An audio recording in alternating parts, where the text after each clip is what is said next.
Hi, my name is Eduardo Ortiz, and you are listening to University of Chicago Public Policy Podcasts.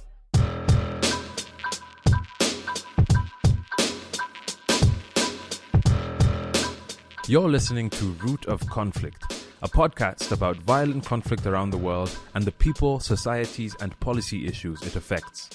In this series, you'll hear from experts and practitioners who conduct research, implement programs, and use data analysis to address some of the most pressing challenges facing our world. Root of Conflict is produced by UC3P in collaboration with the Pearson Institute for the Study and Resolution of Global Conflicts, a research institute housed within the Harris School of Public Policy at the University of Chicago.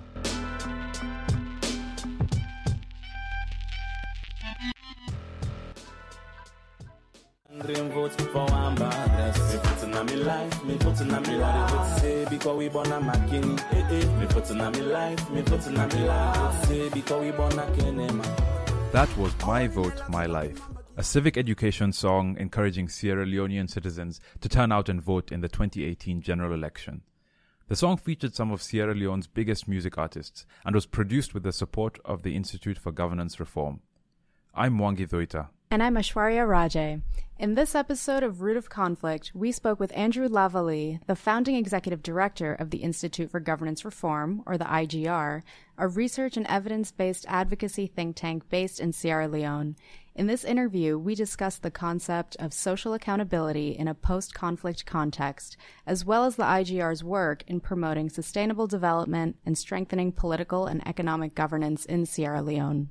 So some of what we'll discuss today you've discussed in your presentation, but mainly we want to start with what are some of the root causes of the conflict in Sierra Leone, which led to the creation of the IGR, as well as your role as executive director. And then we'll jump into some of the details of the kind of projects that you work on and what you see as next steps, etc. So thank you very much, Mr. Lavallée, for joining us. Yeah, it's a pleasure. It's a pleasure being here in Chicago. Sierra Leone experienced a traumatic civil war from 1991 to 2002. The report received by the Truth and Reconciliation Commission for Sierra Leone, which was created after the conflict ended, concluded that, and I quote, "It was years of bad governance, endemic corruption, and the denial of basic human rights that created the deplorable conditions that made conflict inevitable."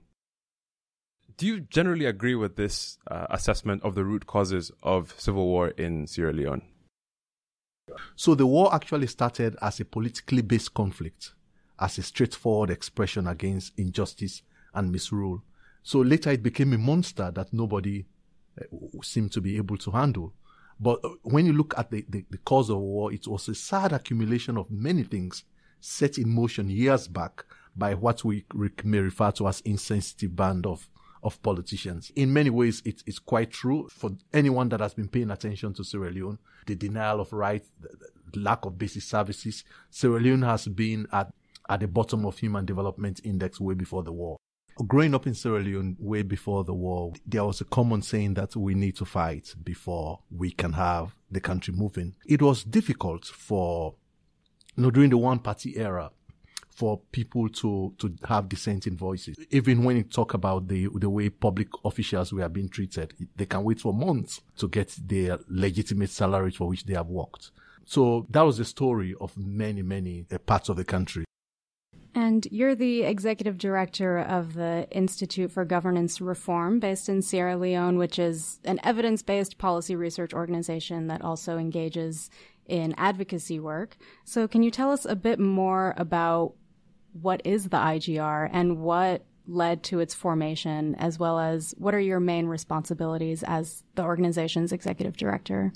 Yes, the Institute for Governance Reform, as the name implies, is an organization established 5-6 years ago out of a need to bridge the gap between knowledge and policy. We realize that we have a country where the policy-making platform and the policy development platform and even implementation was so polarized. So the policy process is so simplistic and it can be so superficial. So, this Mr. X is saying this because he is Mr. Y or he comes from that region. Mr. Y is saying this because he comes from that region. So facts and evidence never matter. the university was so removed from policy-making process. So we decided to see how we can help people in the decision-making authority to have their decisions based on evidence. Too often, it can be difficult to make that possible because not that people do not have evidence or they don't know that they need evidence to make decisions, but politics is about largely interest. So we brought a new calculus into the decision-making process by saying, you know what, let us try to see how we can give consideration to public goods, not just private interest, of politicians or regions. Our goal was to see how do we broaden the parameters of public debate, to see how we can make public debates inclusive, and to see how we can support policy-making process with much more, evidence than just narrow interest. The biggest research piece that launched us was a couple of years ago on the census. So there was this attempt to undercount one part of the country and to overcount another part of the country. So we realized that the census was in error by about 35%. So one of our research advocacy was how do we get, a good census data for planning purposes. It's not just about who wins election. It's really about how do we plan for healthcare, for education for young people. Given the data we had at that time, it doesn't matter which mathematical formula you use. Sierra Leone was destined for complete failure. What we did in that piece of research was to see how we can provide planners with an alternative argument as to how to do a better census. We always provide incentives that if you do this, this is what you stand to gain. It's not just about lambasting, because too often people think civil society is just a terrain of contestation between citizens and leaders.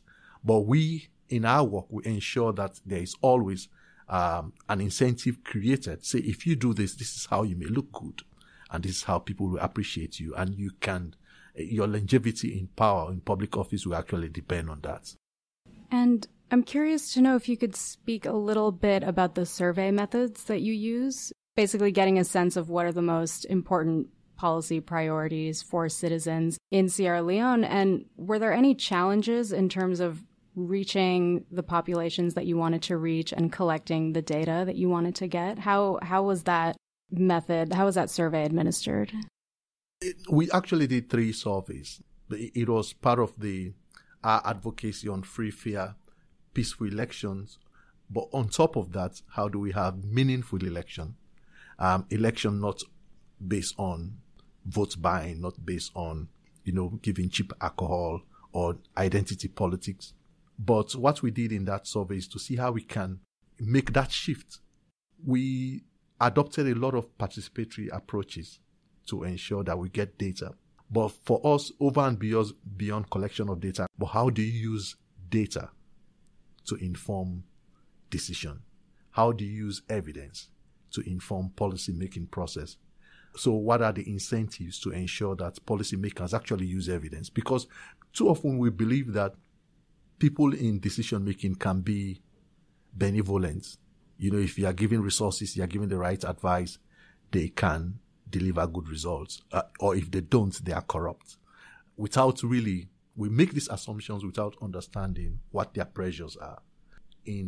Without just doing the survey on what is citizens' view, what is their voter priorities, but how are institutions situated to deliver the results of those priorities.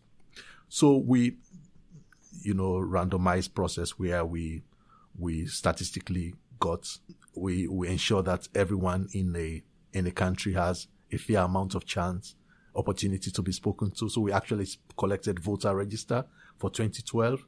First, we did what we call stratification of the country, because in the country there are 14 districts and there are shades of opinion in every district. First and foremost, we consider how much pots of money do we have for this research, and second, how much time do we have to do it.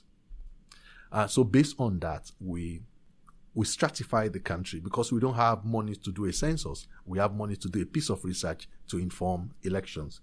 On the basis of election results over the last 3 elections since the introduction of democracy, we realize that there are 3 clusters of the country. There is one cluster that is what we call the stronghold of political parties. These are the batch of districts, about 8 to 7 of them. these are districts where one political party consistently won elections by over 55%. There is another 4 sets of districts that we call competitive districts. So the criteria for competitive districts, these are districts either one political party has been winning elections, but the margin of defeat was not above 55%. The third criteria was what we call the swing districts, where you only have 2 districts. So these are districts that are swung from one side to another over the last 3 elections. So for strongholds, you satisfy 2 criteria. It has been won by one person, and consistently the margin of defeat or victory is above 55%.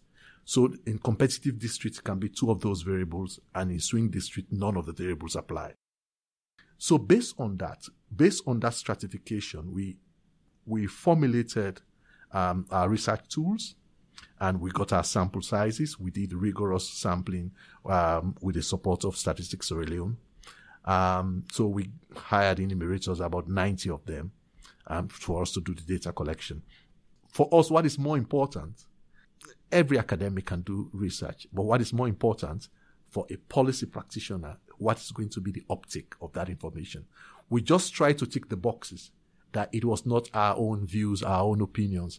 It was actually done through a rigorous methodology that would derive the data.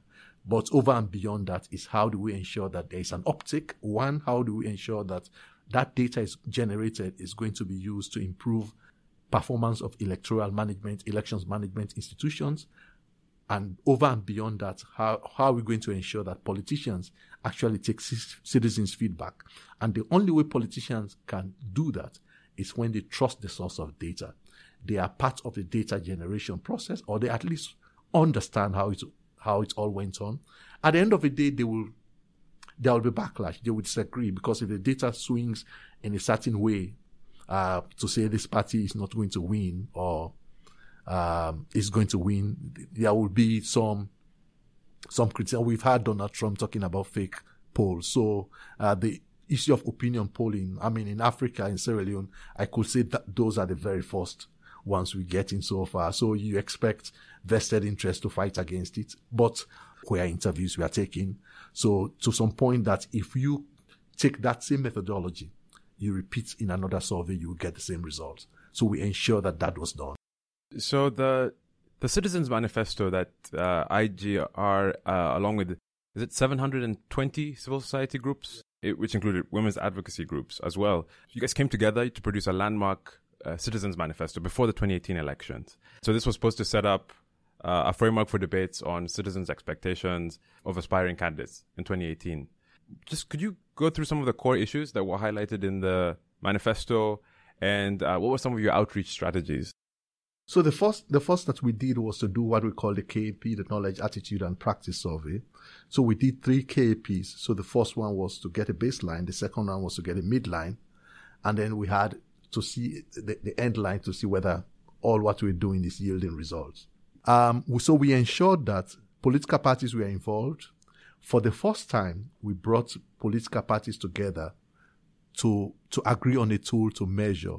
Some opposition parties were not happy because they think we're giving so much to the ruling party because they have the financial muscles to campaign. So if they know what citizens want, they will have greater muscles to campaign. So what we did in terms of outreach was to broaden the constituency around that, so that it's not seen as one organization, it's not seen as one region, in a context where there is massive polarization historically over time. So the question was, how do we ensure that this is seen to be all sides of the box being represented? So we brought in religious leaders. We established a steering committee of 45 people. So the consortium brought together 45 members. So those 45 members were co-chaired by the Interreligious Council. Sierra Leone has 2 major religions. 23% of us are Christians, 75% of us are Muslims. So by bringing Islamic and Christian leaders, you've actually brought the entire country under one roof. And we agree on a dissemination strategy. So if the Archbishop of the country speaks, how do you ensure that message spreads in all churches in a day? How do you ensure that the the MOX gets all of that. The MOX gets all of that.